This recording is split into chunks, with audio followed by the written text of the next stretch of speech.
Meaning of iconography. Iconography.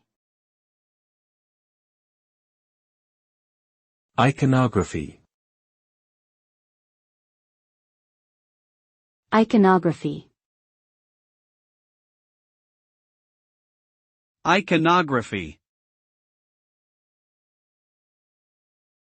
Iconography refers to the study or interpretation of visual images and symbols, often with religious or cultural significance. It can also refer to the depiction or use of these symbols in art. The term originated from the Greek words icon, meaning image, and graphia, meaning writing. Iconography examines the context and meaning behind a symbol or image, allowing for a deeper understanding of its significance. Through iconography, one can gain insight into the culture, history, and beliefs of a particular society or group.